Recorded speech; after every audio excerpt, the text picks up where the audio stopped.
电视机前的观众朋友，走进天津卫视的大型情感节目《爱情保卫战》。先让我们来看看今天我们情感疗愈团的老师们都是谁。大家好，我是于波红。从爱情走进婚姻，爱情依然是婚姻的润滑剂。大家好，我是新唐米娜。愿有情人相爱容易，相处不难。认真倾听，真诚服务。大家好，我是赵川。大家好，我是曹鹤阳。情感生活遇烦恼，打开电视看爱宝。哎呦，好！大家好，我是你们的老朋友曲伟。想要被爱，放低姿态。接下来让我们请出今天的嘉宾朋友，有请。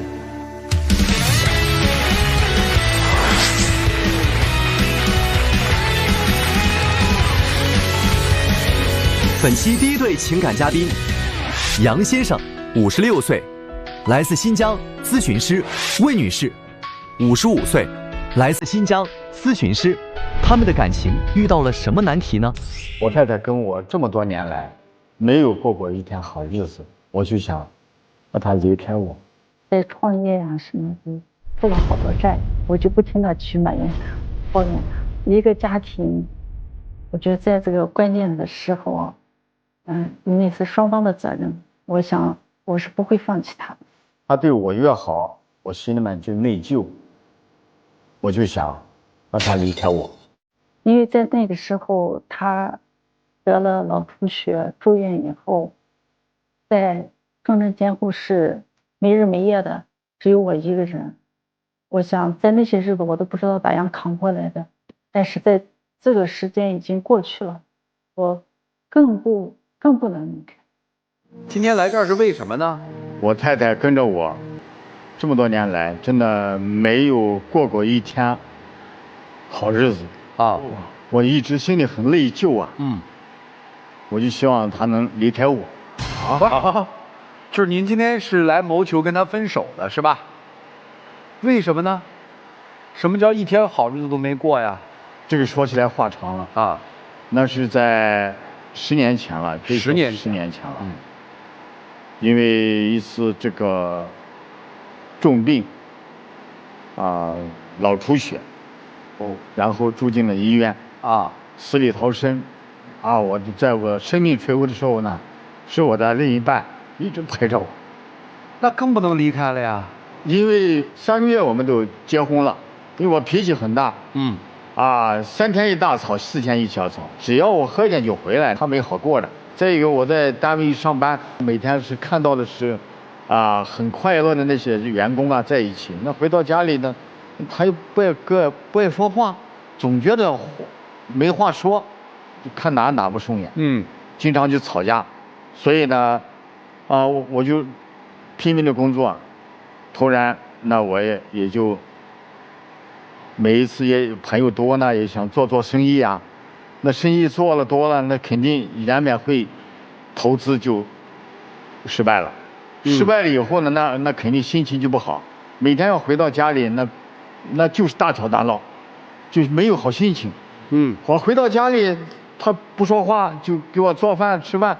我说你什么也干不了，那对吧？我每天忙着，你回来不说话，我就跟他吵架，一直就这么多年来走过来。突然有一天呢，他又是想做这个，又是想做那个，反正给我讲很多事情。我说什么，他好像是谈不到一起。就少年时，夫妻关系不好，经常吵架。您反思是因为您在外面顺也不好，还是不顺也不好？顺的时候觉得他不够乐观开朗，不顺的时候觉得他帮不上忙，是吧？后来人家想做一些事情的时候，你还是不认可。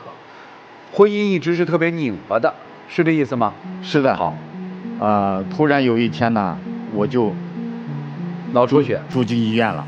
在医院里是20多天，在重症监护室，不省人事。我的太太呢，一直就陪着我，一直在照顾着我。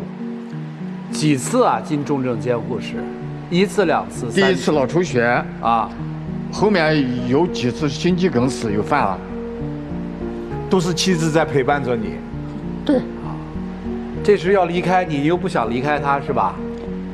是的，我们结婚经常吵架，在那时候也是对生活没有希望啊，非常迷茫。那时候曾经也想，我也有这个念头啊，就是不能过咱们就分开，各过各的。就在那时候有这个想法的时候呢，他突然得了脑出血，住进了医院。在那一刻，我看到他躺在床上的那一刻，我就觉得作为一个女人，在最关键的时候不能放弃他。就这样在重症监护室住了20多天的时间，只有我在他身边守候他，我都不知道那20多天我是怎么过去的。他这个脑出血有开颅吗？做了手术的。做了手术了。对。我很重哦。对，非常重。那做了手术之后会有影响吗？当时？出院以后，他的思路呀那些，都是前言不搭后语的，就跟正常人不一样的。别人都说他不正常，都是这样的。行动上呢？走路是可以的，就是晚上睡觉呀，那当时出院的时候是睡不下去的。当时是坐着的那种状态的。只能坐着睡。对对对。也就是说，那他生活能自理吗？反正是不能去做一些事情。走路是可以。就是这段时间有多长啊？需要您一直伺候他？也有个1年、2年的时间吧。1、2年啊？那很长啊。那对大哥来说，是不是内心特痛苦？啥也不能干了，那么要强。真想好好的，快好起来，但是呢，什么也干不了，家里全是他，就是既不能做家务，也不能出去挣钱。哎，是的，这是个活死人一样的。因为啥呢？他每天，早晨去上班，晚上很晚回来，我总想着是等他回来，我能做个饭啊，把饭做好，等他回来一吃饭。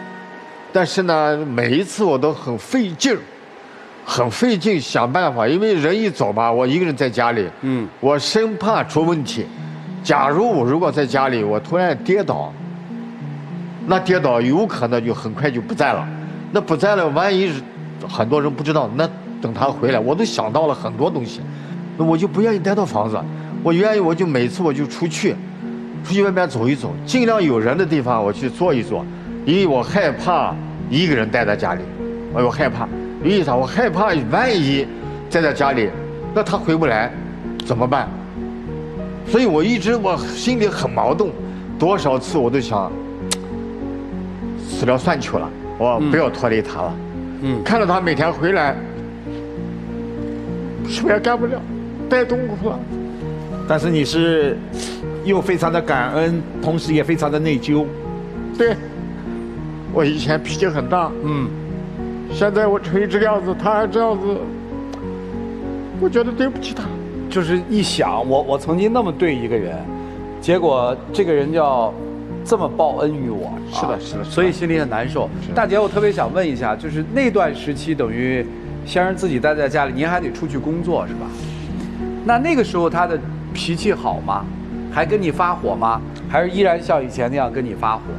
那时候是比以前是稍微好一点，只是稍微好一点。对，但是我也理解，因为一个病人他心情肯定是不好的我理解他，我就会对他有所包容那像生了这么大一场病，这么长时间，家里有没有欠一些债什么的？在养病期间，因为他啥都不能干嘛，在家里面他也想看到我一天压力那么大，他也想着自己为家庭增加一些收入呀什么，他也想着去做一些事情，但是往往可能人在那个时候就，走下坡路的时候干啥都不行，就容易跳坑，跳了一坑又一坑，也给家庭造成了很多的负债。2019年的时候，那个4月份，我们就从新疆。我带着他，因为在家养病，他啥都不能干，我就想着孩子也出去几年了，没有去见过孩子，我们顺便出去养病的同时去看看孩子。就是这样从新疆走到了山东。那当时我就想着呢，找了一个单位吧，就说的管吃管住，我们可以1个月净拿些工资嘛，而且夫妻俩更好。就找这样一个工作去了以后呢，就是重活呀什么都是我多干一点，他呢就可以帮助我辅助做点轻松的工作，这样可以拿2份工资。就抱着这样一个态度去的，结果干了2年的时间下来以后，我会发现依然是每个月手上都是空空的，没有钱。哦，干完之后等于也就吃掉用掉了，是这意思吧？对，2手空空就没有。啊，那他每天在上班，我呢干不了什么，那就用一点脑吧。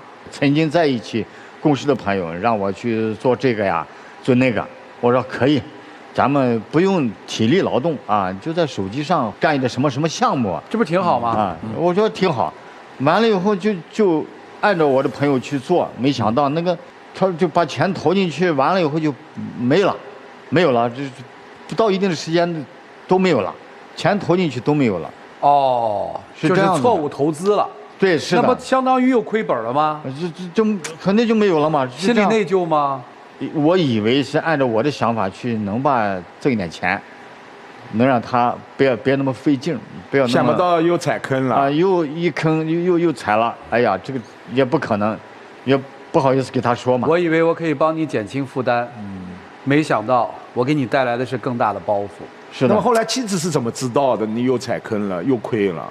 他也有1-2张信用卡，啊，都是我让他去办的，啊，他这边信用卡我都对消费了，那一消费那肯定就没有办法了，债务越来越多了，还不了了，他就知道了。欠多少钱啊？那个时候，高峰时期欠债欠了多少？有个80-90个吧。80-90万，哇，80-90万很多，压力很大，压力很大。后来呢？把我的新疆的一套房子就这样卖了，卖掉也去还，也没有还完，21年。然后呢，这个时候我的朋友呢，通一个朋友的这个朋友圈说呢，你可以到重庆来，听说你不是有负债啊，你到这里来，可能能帮你解决负债的问题。哦，那好，真有这样的，我就去一下。啊，当时我就2021年3月我就来到重庆了。到了重庆以后，条件改观了吗？改了。是指经济上有了一些收益了，还是指自己的心态变了？啊，通过了一些学习，先要干什么，后干什么，啊，不是一味的你想去按照我们的想法去做你想做的事情。我的思维发生变化了，心理状态也好了，经济条件也有所缓解了，对吧？是的。那为啥现在一切都好了要跟人离婚呢？我就想着这个债务把他拖累着，我总觉得首先是对不起他，因为前期来讲呢，刚结婚的时候是我脾气很大，一直没有让他过好的生活，然后现在呢好一点了，但是我总觉得是不是他不开心不快乐，我想着你呢能不能离开我，过你自己想做的生活。你看到你以前你的梦想很大，你的想法很大，想做的事情我也一直拒绝，我也一直在阻挠你。现在越来越好了，我想是不是给你认为你想做的事你去做，想做什么你去做。也就是说是想通过离婚这个事儿把债务全部分割清楚，由您一个人来承担债务，然后让大姐去自由的去生活，选择她想过的日子，是这么想的是吧？是的，是的。大姐怎么想这个事儿啊？我肯定不同意。为啥呀？因为他在生病的时候那样情况下，我都没有放弃他，我现在更不可能放弃他。不是，你生病那种情况是因为在生与死的边缘嘛，对吧？少来夫妻嘛，那你肯定是有那种的。现在他这样了嘛，他也恢复了嘛，然后又心存内疚嘛，他现在想有一些东西他来背嘛，他的心理状态很好，让你有一个更舒展的一个生活方式，做自己想做的事儿，这不是一个好事儿吗？是因为离婚了，你就不用来偿还债务了，而且你也没有那个压力。你是不是看到平时妻子也是愁容满面，压力很大？因为毕竟这么大的债务啊。是的，是的。我觉得家庭是2个人的责任，已经这样了，我觉得只有2个人共同去承担，才可以越来越好。确实，面对这样的状况，丈夫选择离婚，离婚是一个办法，但我认为绝对不是一个好办法。我并不是说一定要去赞美你们，因为美好的婚姻，它就是在碰到艰难的时刻的相濡以沫。两个人也有争争吵吵、恩恩怨怨，但是一场大病，突然把两个人更加的抱在一起了。面对这样的命运多舛，最后选择不停地去经营也好，去做生意也好，最后付下了这么多的债务。生活没有假如，我并不是说你当时这个做就做错了，但是做就做在那里了。那么面对这样的一种情况，丈夫内心可能更多的就是内疚。丈夫是不是有这样的一种感觉？总感觉自己害了自己的妻子，所以你要想方设法把她摘出去。但是你要想，夫妻这么多年，又是经历过这样的一个磨难，这个妻子即便是离婚也摘不出去了，她放得下这件事情吗？她会更加的担心担忧自己的丈夫还不还得了债，她会不会因为还不了债更加的急火攻心？当然她也明白你是为她好，并不是说两个人没感情了。如果作为一种态度，我非常认可，这就是相互为对方好。但是这个选择不妥当，真的不妥当。我问妻子，你接受吗？接受不了的。孩子赞成吗？孩子也不赞成。如果硬要这样离，毫无意义。另外，我认为虽然债务很大很难，一起去面对，哪怕很难，我想婚姻生活也会比离婚幸福得多。我希望你今天能在这里放弃这样的念头，谢谢。咱这位哥哥还一如既往的自大、自以为是。凭什么你认为你生了一场病了以后，你就可以就像是一个慈悲的主人一样，打开这个笼子，鸟儿飞吧，追你的梦去？哎，凭什么？凭什么咱姐姐的人生是由你做主的？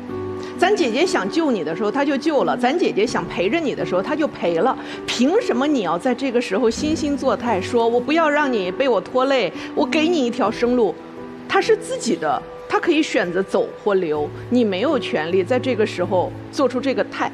这个态在我这儿，我刚刚用了一个叫惺惺作态，可能您觉得有一点不舒服，但是在我看来，它就这样。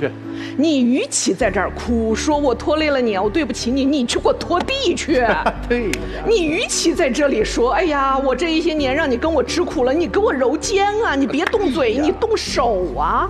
我爱穿旗袍，你给我拍照啊。我爱盘头，你来帮我在后头弄卡子呀。这叫做你心里有我，你真的忏悔了。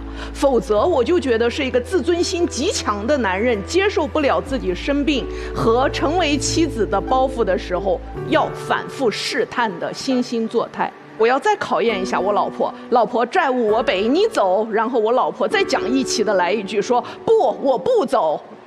何必呢？有意思吗？咱累他都累了半辈子了，咱就不能给他一点真的细致入微的照顾？你真的如果觉得愧疚的话，踏踏实实做饭、洗衣服、蹲地，他当年怎么对你的，你怎么对他，好不？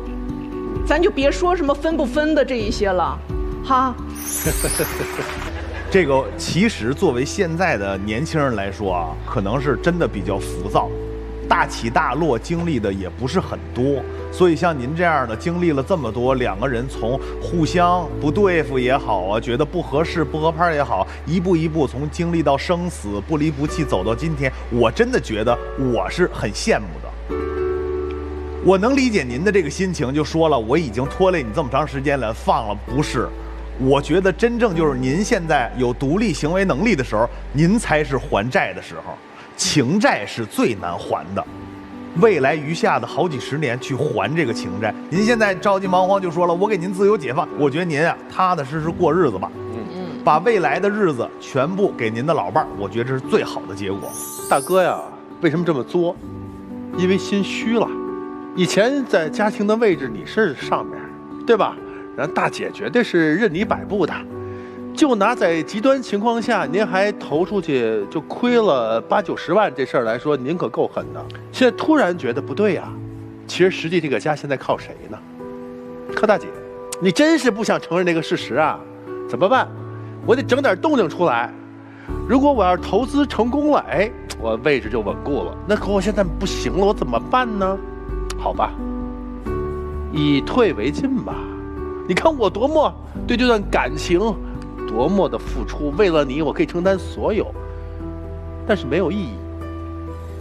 婚姻啊，是由4种情组成的：爱情、亲情、友情、恩情。请问你觉得你要把这段婚姻结束，哪个情您承受得起？您问心无愧。所以与其啊故作姿态，不如踏踏实实，让自己那颗一直异动的自大的心呐，咱们就回归现实，别飘在空中了。咱整点实际的，对大姐好点，是吧？然后呢，咱多多沟通，哎，多多一起做点力所能及的事儿就行了。记住，别去冒进，什么事儿多跟老伴儿商量商量，好不好？好，享受婚姻吧。讲一故事，问一问题，好吧？有一个妻子出了车祸，成为植物人，丈夫一直守在身边，守了10几年，终于有一天妻子被唤醒了，醒了，好了。在他妻子恢复了这个行为能力之后，所有人都赞美说这个男人真的好爱他老婆啊，好爱啊，不离不弃，他提出了离婚，就离掉了，啊，这不是一个故事啊，这非常真实的一个新闻事实。丈夫提出了离婚，丈夫提出了离婚，这为什么非要跟他离婚？你看你伺候他10几年啊，对啊，那个时候都不离不弃。他说了一句话，他说因为我这10几年没有自己的生活。我的生活里只有他，我现在愿意追求我自己的生活。我记得这个新闻事件发生的时候，曾经在社会上引起了非常广泛的讨论，就每个人站在每个人不同的角度，都说了自己的一些观点和看法。就像今天您提出离婚这件事儿，那很多人说，你看是假的吧，就是来秀恩爱的吧。也有一些人说，哎，这大哥还挺仁义的。还有一些人说，这是一个自私的老头儿，自私自大的老头儿，说什么的都会有。其实这个不重要，重要的是内心里面到底是怎么想的。要提一个问题给大哥，如果可以选择，你们俩有一个人比另一个人能多活5年，你选择是先走还是多活？先走啊，先走。所以骨子里你还是自私。多活的人是更痛苦的，对，因为那个人走掉了。所以既然这样的话，从今天开始就不要再跟大姐那儿玩测试了，踏踏实实的过日子就行了。对，这种时候要离开，并不代表你伟大，只能代表你自私。以后别提了，多伤人的心啊，是吧，大姐？你愿意跟他在一起是吧？没有被其他人绑架吧？孩子说你不能离，这个社会说你要离了就你该付出的都付出了。现在从心理上来说，你是自由的。如果您就真的坚定说要离开大姐，一会儿你也别出来了，好不好？好吧，来，请坐，请坐，请坐。来，这2位请来。本期第2对情感嘉宾，严先生，59岁，来自新疆，退休；马女士，55岁，来自新疆，自由职业。他们遇到了什么样的情感困惑呢？关注天津卫视官方微博，参与互动，赢取惊喜好礼。精彩节目稍后继续，精彩节目马上开始。您别看我这个岁数了，我觉得我还是想去创业，因为一个人必须要敢想敢做啊，遇到什么事情的时候害怕困难，但他不支持我。10多年了，来来回回做了不少那个不少生意，都没挣钱，荒废无尽。他现在呢，就想惦记让一个孩子结婚买房子的钱，这我现在不提。虽然前面没有成功，但是我也积累了一定经验啊。我觉得这次这个生意应该是我最后的机会，我想再搏一把。希望得到他的支持，也希望得到大家的支持。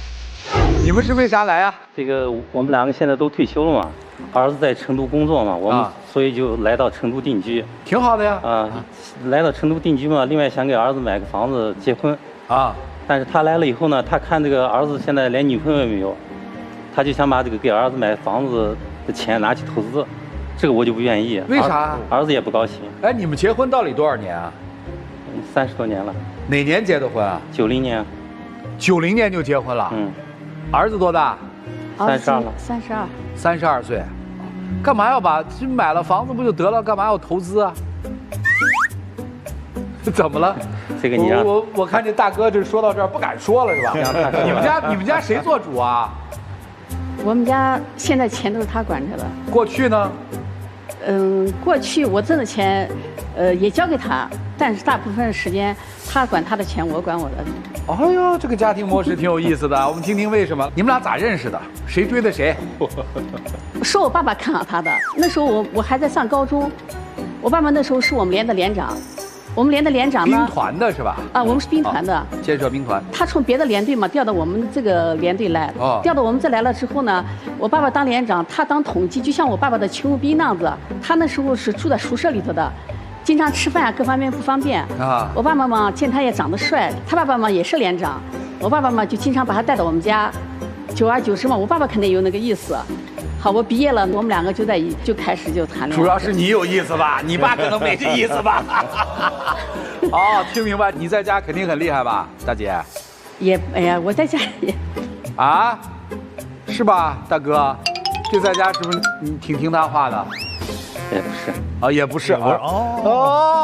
那就行了，也不是。行，那咱往下说。你像我们那里条件都不好，我们当初那时候家里条件还算好一些的。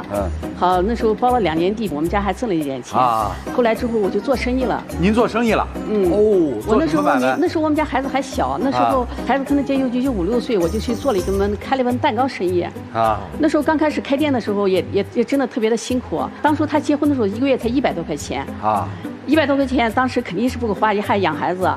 好，当时呢我就开了一个小作坊，就小蛋糕门面房嘛。每天是拉车到那个集市上去卖，白天去卖，晚上回家了就和他下了班也帮我在家里干，婆婆也帮我干，要干4、5个小时。当时也挺辛苦的。好，没过几个月以后呢，好之后我们那里有那个商品房了，之后我们就集资买了一个商品房门面房。买那个门面房呢，当初自己也没有钱。没钱呢，好，这时候，他的哥哥呀，他爸爸妈妈，还有我们家的爸爸妈妈，都给我们借了些钱，好，斗钱把那个门面房买起来了。买起来之后，我自己反正是开始开店。开店的时候也相当的辛苦，每天起早贪黑。但是2、3年的时间呢，我们也就把这个楼房的钱全部挣上了，那是挣的第1桶金的时候。在那当时还是挺不错的。女企业家是吧？女企业家的创业也不算是女企业，就当时来说嘛，就像一个小老板，也就在当时。您那时候一天挣多少钱啊？那时候嘛，反正是每一天的那个营业额嘛，也就是在500至1000之内。哪年？那时候97年、98年代吧，90年代这个钱不少了。您那利润多少啊？1年下来也有个几万块钱吧，随随便便。就那时候的万元户。好，接着往下听。之后呢？之后呢是，也就是因为那时候做生意特别的辛苦，我们2个嘛，反正是他上他的班，慢慢的，因为我挣了钱，每天比他挣得多，有时间嘛，1天的利润就相当他1个月的工资。所以嘛，我干啥事情就要吼他，干啥。你是真会藏啊！说1年几万多，然后说我1天的利润是他1个月的工资，因为他工资特别低啊，那时候才几百块钱嘛。对呀，你1天的利润就几百块钱，因为1天利润几百，10天利润就几千，1个月的利润就上万，你1年这上万块钱，10几万，10几20万，97年。那时候反正是就是对他，反正是他人，反正是。咋说呢？就爱看书，就是从小呢，反正是挺知书达理的人对我们反正也挺好的，就是严重叫我说啥嘛，他就是随声附和就行了，一般没啥家庭矛盾。矛盾来呢，就是因为后来不是我经常要去体会啊，我们地方小，经常到我们的首府乌鲁木齐去提货去。有一天嘛，就是我们那里晚上3点钟发班车，他呢经常爱和一帮朋友爱喝酒。我经常嘛就说他，我说人要有点理想，要喝酒嘛，你和领导去喝酒。走的也是那个，但是他不这样的，经常和他们那一帮子胡跟经常喝。有一天晚上我也骑过去，都快2、3点了，他还没有回来，因为晚上孩子他家还小嘛，我当时就特别生气。当我第2次再叫他的时候，他还在喝酒，气得我没办法，一下把桌子给他掀掉了。把桌子掀完之后，当时他跟着我回来了，气得也没办法哈。最后第2天我就提回去，我想我这么辛苦挣钱，你还这样子啊？图个啥？啊，对，心里就是特别的不平衡啊。我说我这么累干哈？我总是这样想着，要能找上一个稍微轻松点的活，不这样子就好了。后来的之后哈，慢慢不是接触到做直销了嘛？转行了？那时候还没有转行哦。但是听别人说1年能挣多少，心一动，把店门也关了。1年挣上的把挣的那些钱，过了几年不是就门一关哈，之后就跟着别人去搞那个去了。当时先生同意吗？他不同意啊。好，不同意。他不同意，他没办法呀，因为当时是我挣的店，他也管不了我那么多，好就那样子。前前后后也得几年下来，把家里的10几挣的那些钱也全部挥霍完了，又灰溜溜的又回来了。也就是说，您这买卖还不是说一直好，对，后来也败过，就失败了嘛，这不是？对，就败完之后呢？败完之后呢，重新没钱了呀，后来没钱了，那咋办？那不从教就业又重新干呀，又重新开始开小作坊，又开始干。这期间之后又加盟的美容院，又开了糕点，又开始挣钱，又这样弄来弄去，好慢慢挣点钱。后来又到市里头去，又和朋友开农家乐。又开 KTV， 您挺能张罗的，我是女企业家嘛。对，然后能做的他都做了。对，这连续创业者。对，真的是瞎折腾。后面都没挣上钱。你这话打击太大了，不带这样的。我们正听得津津乐道呢，当故事听他跑底，这叫跑底是吧？跑底了。你跑底了可就不对了，大哥。啊，然后呢，没挣上钱。因为是不是讲挣上点钱又投资，挣上钱又投资。农家乐那时候生意也是挺好的，就是因为当初也是接的别人店，后来也不知道其中的很多的原因，慢慢的咱人是再加上那时候白嫖的人也多嘛，再说钱也没收回来，挣的钱是就那样子。后来又听别人说 KTV 挣钱，又借了些钱，然后加上自己的钱，又和别人干，做了之后，将来没想到是别人是个快倒闭的被我们接上，你肯定是生意就不行啊，没干多久。一下子又和我朋友又亏了很多的钱，这时候就败得一塌糊涂，就在家待了1、2年。后来之后又开始重新创业，他不是哪来那么多创业的原始资金？这不都败完了吗？败完了借钱呀，我的好朋友呀，然后我的闺蜜呀。你负债再去投啊？等于我这么算啊，第1次是面包房，第2次是直销，第3次是农家乐加 KTV， 现在算第4次创业了。不是还有美容院什么？美容院啊，这就都可以花在3次创业里了，那是一个阶段的嘛。大哥，那个时候他要投资，你同意吗？不同意。那会儿有债务吗？没啥债务，那都是我挣了的钱，然后又就投进去，反正等于白玩呗，就是最后。但是这一次你再钱没了，不是就是钱没了，他现在最初的钱没了，对，他现在还想继续投的话，就要负债了吧？啊，对啊，大哥是不同意，结果也没用嘛，没用了吧？刚才大哥还说我在家里说话我算话呀，没用啊。第4次干嘛？第4次不是刚好我的腿不是摔断了嘛，就是开 KTV 的时候摔断了。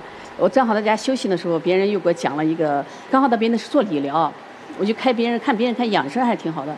我想这个岁数了嘛，都快50岁，那时候开养生馆的时候已经快50了嘛。我想这个岁数了，开个养生的项目，因为人都对健康这一块比较在行一点。我就在别人店待了，可能做养生的做了1个多月，然后我说，哎呀，这次考察这个项目还是挺不错的。当时跟他讲的时候，他就说的，你别折腾了，也别弄了。当时养生馆的时候，他是没给我投钱。大哥，你就没有强烈的反对一下？以死相逼，因为当时呢还没，看这个表情肯定是反对，但是不管用。这大哥好像就特别那个，就是逆来顺受，你知道吧？一看就是我早就怎么个意思啊？您兜里那会儿有钱吗？我没有钱，也没有存款，什么都没有。因为那时候我那点工资就是家里的事情，养孩子都是我。他的钱都折腾投资去了，也就是一份工资啊。而且您的丈夫在家里是不是特别老实的那一种？他不是说特别老实，但是他是那种讲道理的那种。干啥事情呢？他知书达理。他就说我看你好好去折腾去吧。面对你不讲道理，他也无可奈何。对他也无可奈何。所以大姐的那个知书达理，我们把它翻译过来就是逆来顺受，特别听话。好，接着说养生馆怎么样啊？养生馆生意还真的挺不错的，挣钱了。因为这个挣钱了，因为当初那时候投资之前的时候，我把这个项目考察好了之后，刚好那时候互联网的时代嘛，我就利用互联网这个开始网络无线撒网，然后就开始拉客户呀，干啥各方面做的还是挺前期宣传挺到位的。我还没开店的时候，我当时手上就有200多个人要报名，就是开始要那个加上了。后来店一开一下就开起来了，开起来的生意也特别的好。这是个小店，小店没多久嘛，这时候当时因为在小区里头，别人有点不愿意，投诉我们了，投诉我朝，我就转成个大店，转成大店又要投资，因为自己手头上没那么多钱，又和别人合伙把别人有一个仓库，好，然后我们投资起来搞了一个养生馆，花了将近30万。哎呦，越做越大。我说这次一定能干个大的，多挣点钱。确实是如我所言，我和我朋友2个，反正是也就是短短的不到2年的时间，30万全部就回来了。赚回来了。赚回来了啊！这个钱赚回来之后，店里生意还是挺好的呀，那就又不安心了呀。哎呦，人赚了有点钱的时候，就想着，再做个大的。这个投那个投，把赚来的钱又投进去。好，后来嘛，你看大家也知道，到2019年，对，所以说生意就一下子就滑坡了啊，慢慢的，还有的钱没挣回来，也有的钱又投进去，就这样就成了恶性循环了嘛。然后我就就算了，就没有干了。负债了吗？也付了一些，但是不多，也就个几万块钱。行吧，所以这次要在成都给儿子买房子的钱是谁攒下来的？大部分都是他攒的吧，因为他闷头干大事儿，这才叫人生赢家。对，比谁活得长，谁是艺术家，对吧？比谁钱搂得住，谁是大富翁。对，我的天哪，这大哥厉害！老婆现在说把这钱给我，给我，所以就是回到最开始说买房要动这买房子的钱是吧？那就是要投资。他又看，因为我觉得我现在年轻呀，我有经验呀，虽然说失败了。所以您准备第5次创业投资了是吧？对呀。投什么呢？你管呢？要告诉你了，那告诉你的商机就没了呀。不是，我就去专家专业，因为现在这个东西，现在儿子又不结婚，以小博大呀，因为现在有做了这么多，虽然失败了，但是说还有经验，我还年轻呀。钱在这放着也是放着，先用着。对呀，人家不说嘛，梦想是想出来的，你只有想了才能实现呀，你不想怎么可能实现呢？那万一回不来了？对，哎呀，你想都不敢想，那你怎么可能能加呀？你这个任何投资它都有个投资周期嘛。当然，投资有风险嘛，对不对？大姐，他就是不给你的钱，你怎么办？所以软硬磨泡呀，现在就在跟他商量呀，让别人也来给我建议啊。所以请各位老师给我点建议啊。我们劝他，你这是要把所有的钱都拿出来投？我没有这样想法，没有，我还没想花多少钱啊？拿多少钱？就房款的多少要拿？1/3还是1半啊？还是多少啊？1/3吧。1/3。这个1/3投了，接下来就是那个2/3了。再追加呀，万一要投资的话。所以于老师怎么办？您给说说，您来自浙江，我们那里老板遍地，我也看到风风雨雨、辉辉煌煌都见过了啊。但是这位妻子不容易，您看人家认为你是很折腾，你是这一辈子不想让自己的生活只剩下家庭，我就要去拼，我就要去努力。你也有过辉煌，但也有过失败，也有过经验，也有过教训，但是不要忘了，你认为自己很年轻，但毕竟55岁了。在这个过程当中，你看你的丈夫不容易，你失败的时候不离不弃，到了今天，对你的过去，他有埋怨，但是他无悔啊，因为你们2个人相伴走到了今天不容易啊。就是，他毕竟已经奔60了。我并不是说拿年龄说事，我想到这个时候，你也不想在生意上再有个闪失，最后夫离子散，负债累累。更何况，现在的积蓄并不是当年你经营获得的利润，而是这一位丈夫凭着自己微薄的工资省吃俭用积攒下来，想给孩子买婚房的。我认为这个年龄我们真的经受不起了。当然你有经验，但你不得不承认风险，否则你一辈子经营下来、拼搏下来、创业下来，账户上是一无所有啊，说明还是失败多，辉煌少嘛。我们是同龄人，我们要想开一点了，我们要安享晚年生活了。因为现在你不去创业、不去拼搏，日子是可以过的。丈夫，你说是不是？可以。所以这个钱，我个人认为不能动，我坚决支持丈夫。我刚刚在想哈，假如是角色倒换一下，是一个55岁的大哥，经过创业了几次，然后呢有辉煌过，有失败过。今天说我想拿我们家给孩子买婚房的钱的一部分从头再来，我想可能很多人都会支持。大家一般来讲会对男人创业会觉得，男人你可以干到老，对吧？你70岁、80岁你想创业都可以，但女人，你仿佛年轻的时候你就应该忙着生孩子、结婚，你中间应该忙着侍奉公婆，老了以后你应该忙着给孩子找对象和带孙子。对，这个我认同，对吧？对。所以有的时候这是一种性别上的不公平。但是在您的家庭里头，我觉得一切都是量力而行吧。我刚刚也在想，如果处在您这个家庭角色里头，我如果是你们的亲戚，我会怎么办？我想我可能能给的意见，也就是要不咱给孩子的婚房稍微买的一个小一点的，然后给老婆一点自己能够承受得了的这样的一个亏损的，让老婆再去闯闯，因为55岁还是该闯的年纪。我支持啊，大哥不说话了。因为我觉得，虽然说有失败，但是也有经验。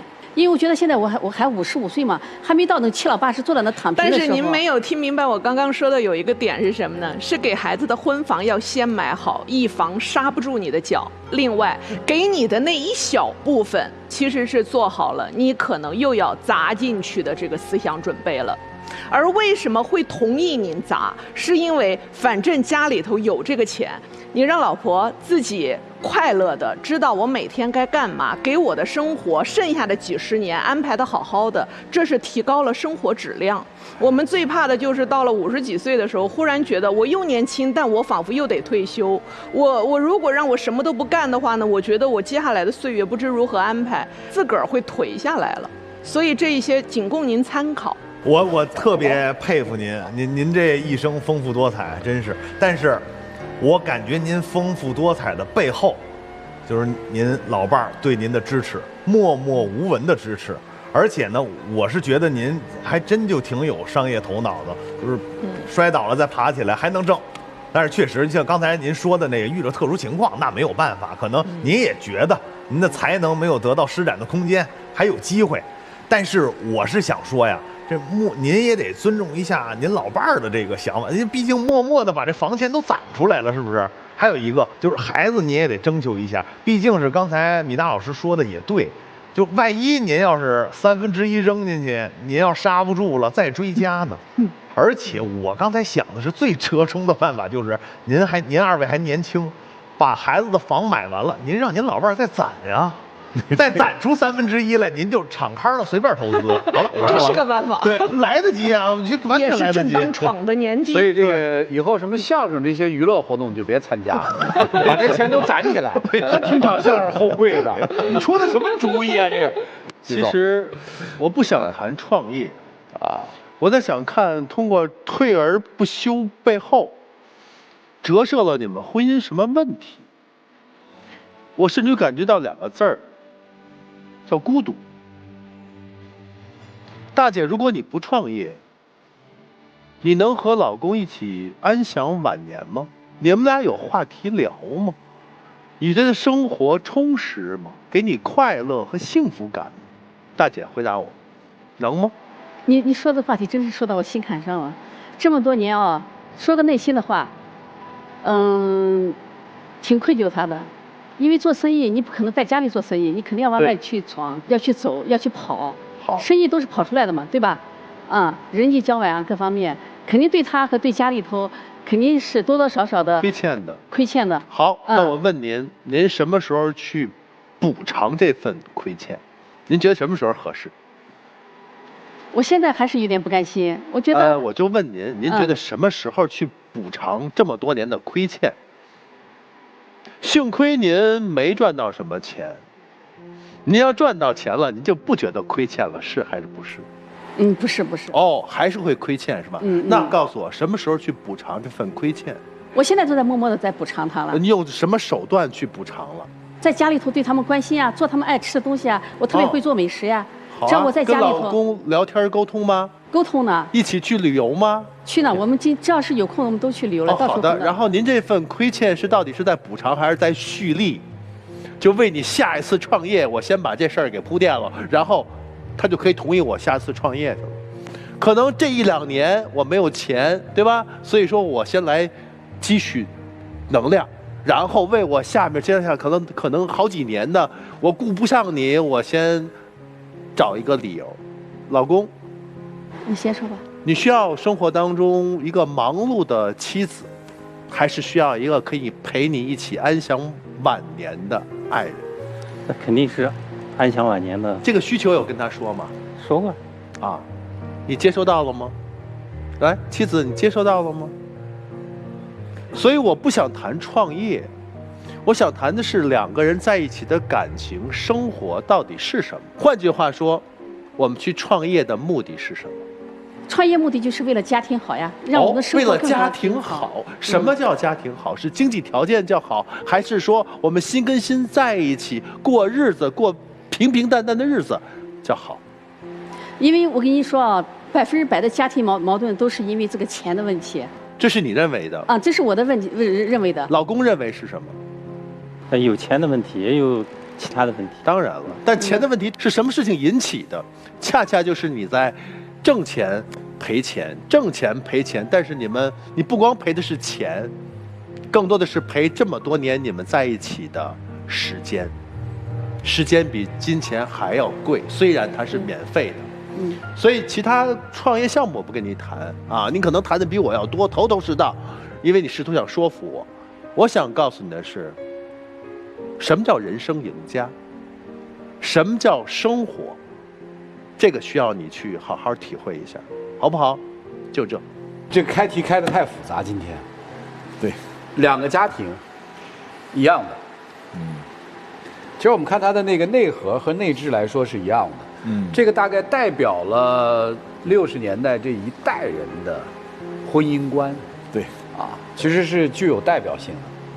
在这2个家庭，其实我们看到了什么呢？就是夫妻之间的互补性，都是互补的。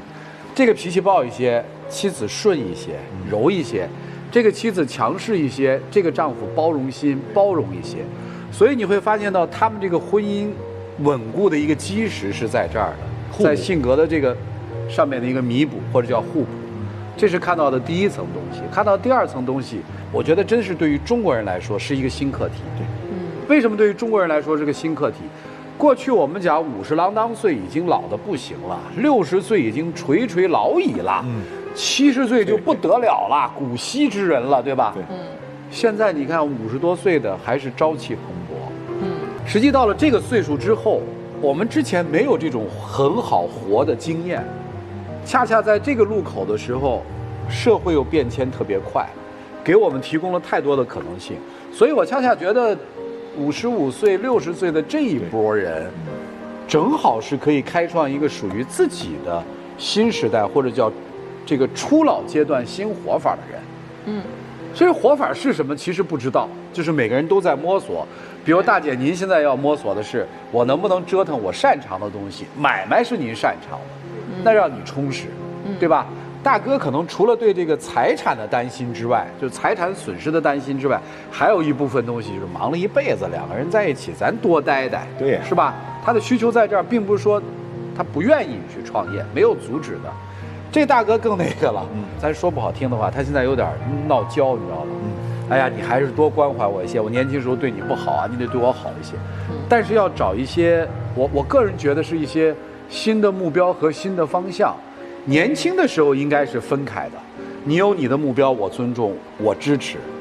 可能是不是到了这个岁数，咱们探讨啊，是不是应该有共同的目标？而不是再是一个人的目标了。其实到了这个岁数，我们需要更多的是互相陪伴，对，共同做一件事情。比如说您的这个创业里面，如果是有大哥这个规划在里头的，又恰恰有他的一部分的兴趣爱好什么的，那我觉得就特别好，大哥也不会反对。应该是这种东西。但是话说过来啊，这是我一个内心的想表达的一个，就是您说，因为今天来参加这个节目嘛，还有一个最根据的，我觉得这个一个家庭的和睦是两个人相互的。这么多年，你看我们家老公他一直默默的，虽然说是我强势点，他要是要一般的男的话，要没有这种包容心，他也家庭早都不分裂了。这么折腾，把家里钱折腾来所以说人家包容啊，对，包容心。还有一个真的是相互的。你看，在我30岁过生日那一年啊，我们那个地方当时是没有花店的。我过生日那天，我们该吃饭了，好，我们一帮小姐妹该吃饭了的时候，他突然不在了。那时候没有手机嘛，当时我就问他到哪去了。过了好一阵子，他回来了，他给我买了一个这么大一束鲜花，他说网上订的，从邮局，我们那时候还从邮局里买，然后订上来。当时我还没有哭，我旁边的2个小姐妹都哭得稀里哗啦的，哎，都觉得这个男的哦，特别的有依靠，而且呢，就是属于那种可以一万终身的。对。所以说，不管我在外面啊做什么事情的时候，我总想到家里还有一棵大树可以靠一个。对，你巧令辞色呀。对。你的核心就是说，哎，老公啊，你很好啊，接着好啊。对。你这个逻辑不对啊，所以我在偷换概念。这大树啊，不能只等着，就是你累的时候去靠。大树也需要浇水，也需要抱抱。听懂没有？不要老让大树听你的。行，反正既然你这么感恩，他今天不愿意，就顺着他又怎么样呢？你听了一回呗，所以感觉你没听我这。这是还是两码事情。虽然是我感恩是他，但是做生意做了这么几十年了，都到老了，我觉得，我还没到那种7老80，因为还自己凭着这么多年的经验，我还是想再闯一下。虽然说他不支持我，但我不记恨他，因为他有他的理由。毕竟是攒点钱不容易，现在把这个钱掏出去也是个未知数。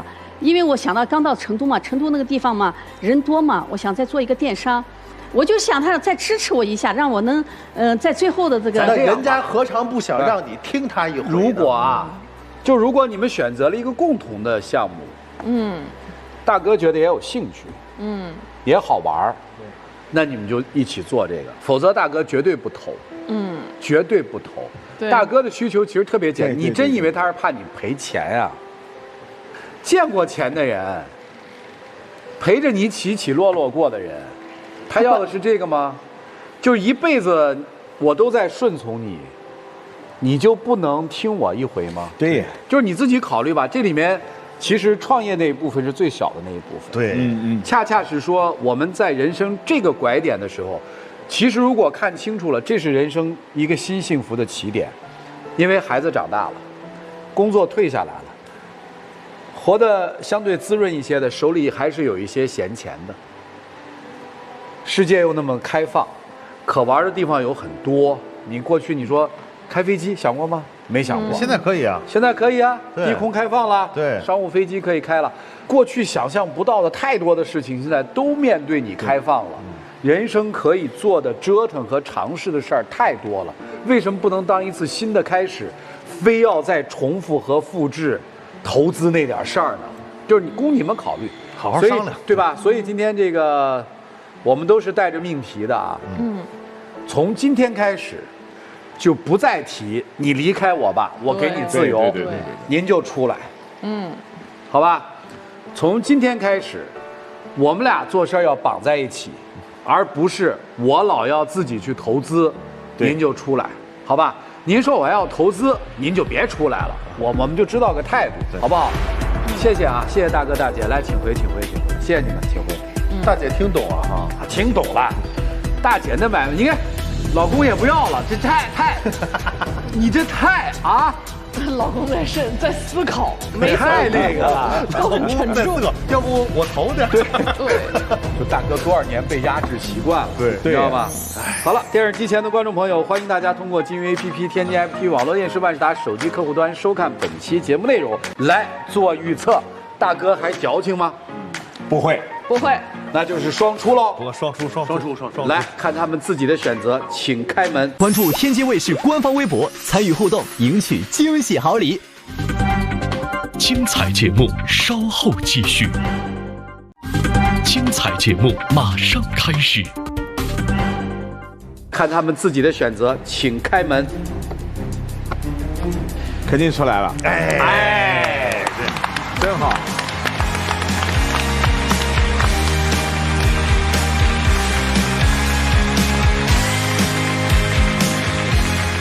说实话啊，你要从身高上来看，你就想象不出大哥也曾经在家里面能那么啊生猛过。对呀、来吧，我们见证一下你们的幸福时刻，拥抱一下，好不好？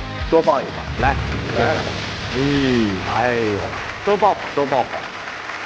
我太太跟着我这么多年来，真的没有过过一天好日子。一刻我看到他躺在床上的那一刻，在最关键的时候，不能放弃他。好，请亮灯啊！情债最难还，珍惜贤妻，珍惜健康。他们归结起来就是想告诉您一句话：好好还债，还老婆的债。对，别乱想了。祝你们幸福啊！我觉得已经很幸福了。谢谢，请回，请回。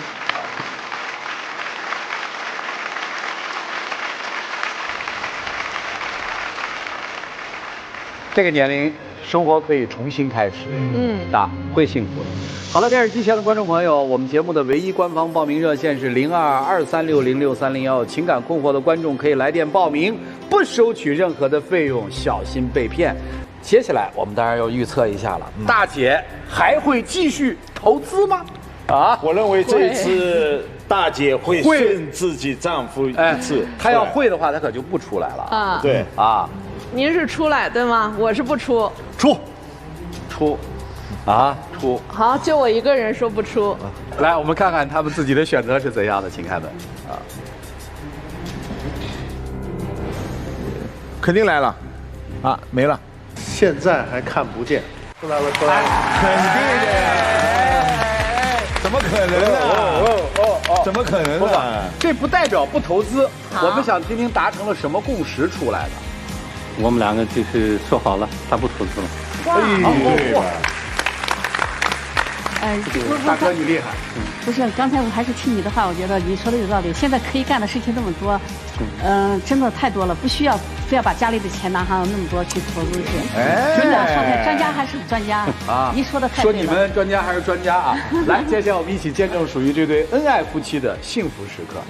来抱一下，抱一抱，多抱一抱，多抱一抱。这个镜头留下来好。谢谢你，谢谢你。哎呦，哎呀！来，请亮灯。这就是感情债。哎，你看大姐依依不舍，灯都亮了。哎呦喂！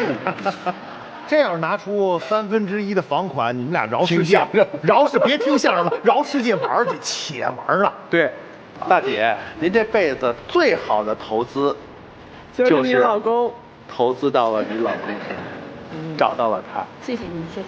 你是赢家了已经。不是你们就没说大姐她爹呀？眼光。世上千里马常有，伯乐不常有。这爹哈了个好。那是那个战略投资人。对。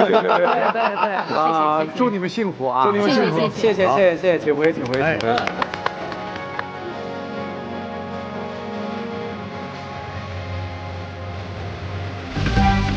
精彩节目稍后继续。精彩节目马上开始。好了，电视机前的观众朋友，再一次感谢您的收看和陪伴，我们下期节目再见，谢谢大家，拜拜。